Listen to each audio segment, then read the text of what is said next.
Hello everyone and welcome to my channel.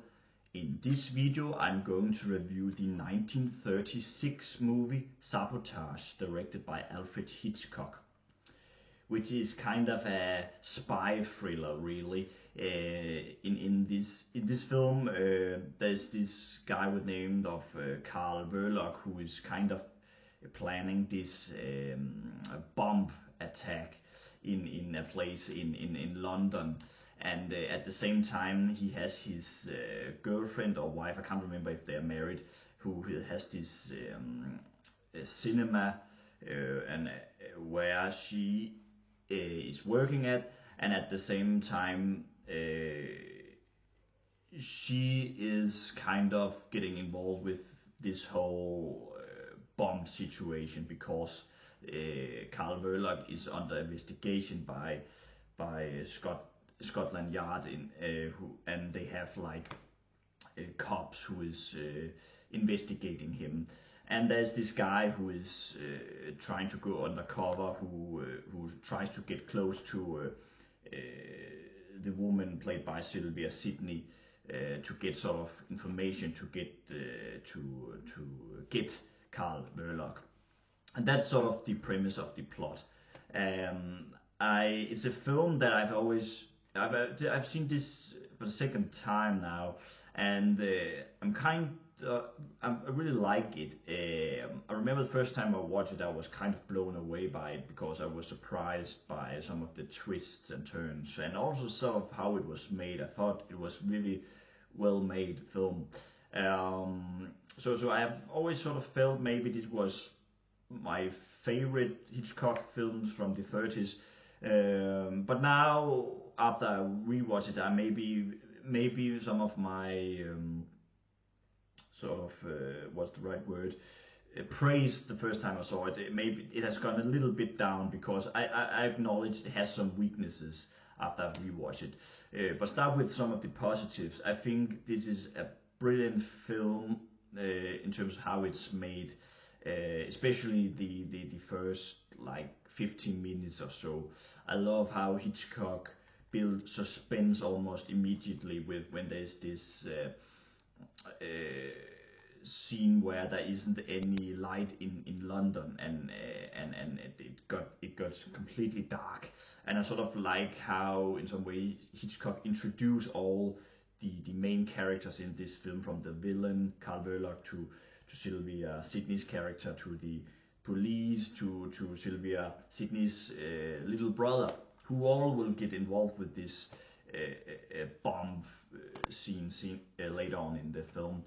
And then it really established the characters, and it's quite patient in its building up the bomb scene, and you really know there will be this attack in London.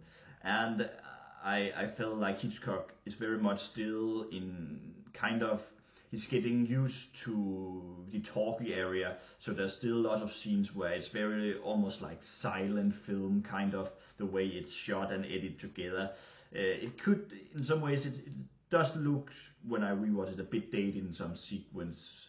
But I do feel like the Hitchcock's visual storytelling and how he edits this film is very in focus, if that makes sense.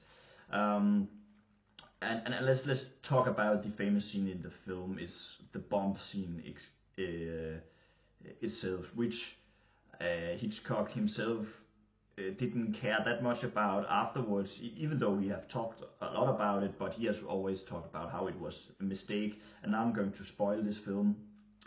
When the little brother to Sylvia, Sidney's character, dies, because Carl Verloc knows he is under investigation, and he doesn't know how to get out of this situation, but he still has this plan that he wants to bomb that area in the circus. And so he gets the little brother to do the job for him without the boy knowing it. And he goes on the bus, and that whole scene from the beginning, he goes on this journey, and he's out and there's a lot of extras in it's very crowdy in London, and I love how it's edited together, and it's very, Hitchcock really is patient in building up that scene, and it gets more and more intense, the music becomes more dramatic, and the editing is very intense, and suddenly the boy doesn't make it, the bomb goes off in the bus because he doesn't get over to the circus in time. And that scene is just brilliant, one of my favorite Hitchcock scenes of all time. But Hitchcock felt it was a mistake to let the boy die, because he felt when you're building up suspense, there needs to be a relief. But I get what he says, but I have always felt this is a very strong scene, and I like the twist really, and I also like sort of the afterwards, how Sylvia, Sidney's character, sort of breaks down, and there's this very famous scenes where she is in the cinema and watching Walt Disney cartoon, and she's kind of laughing in sort of, she doesn't know what to do, and then suddenly she got tears, and I really love, I think that scene is quite beautiful actually. But really that you can watch just the first 15 minutes and you will think this is absolutely brilliant film. And it feels very authentic really in some ways, because also how Hitchcock is not using that much music in the film, and you really hear all the extras around the city. You hear people talk. I really like that sort of authentic authenticness. I don't know what the right word is. Yeah, but then the last half. Now I've praised it, but when I rewatched it, I felt like after the scene when the bomb and her in the cinemas, I feel like the film tries to end very fast and becomes a bit too rushed, because it's a very short film really, and then it tries to sort of really, yeah, it tries to end really fast, and there has to be a scene where Sidney, Sylvia kills Carl Verloc. The scene is quite well made, but I felt I didn't like the build up to it really. I felt Carl Verloc, the way he was portrayed was a bit too much like a stereotype, and he tries to sort of I don't know if Hitchcock tried to develop him as an anti-villain really, because it tries sort of to have a bit sympathy for him, but it really, it doesn't really work that well, and he does feels like a stereotypical villain who doesn't really have that much purpose really for doing what he does, and I feel like yeah, I didn't like sort of how it sort of just ended their scenes and he just dies, and then there's this mad scientist, or not scientist, but the one who creates the bomb. He bombs. He also comes under investigation. Then he bombs another place, and then of course the policeman who is investigating the whole thing.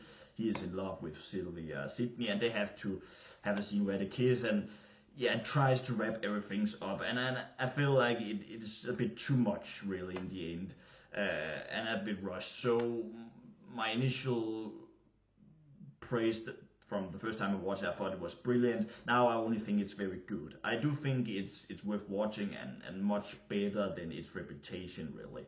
But the last 20 minutes is feels rushed, I have to say. And another thing about, it's not so much the film, but one thing I'm a bit sad about, because there's this brilliant, beautiful Blu-ray I have, but the special features for this film, there's really nothing. It's very boring special features if you buy this Blu-ray, and I wish there was sort of more sort of behind the scenes of how the film was made, because if you look at many other Hitchcock films, there's almost like a half hour making of how it was made, and there is really nothing really, and that was a bit disappointing. But that's mostly just the Blu-ray. But the film is worth watching, and I will recommend it. And now it has been some while since I've seen some of his films, the other films for the 30s. So maybe I will rewatch them soon, and maybe I will feel different about them as well. But yeah, that's just my opinion of this film. Thank you so much for watching this video, and let me know in the comments what you think of Sabotage. I hope you will all have a very nice day. Bye.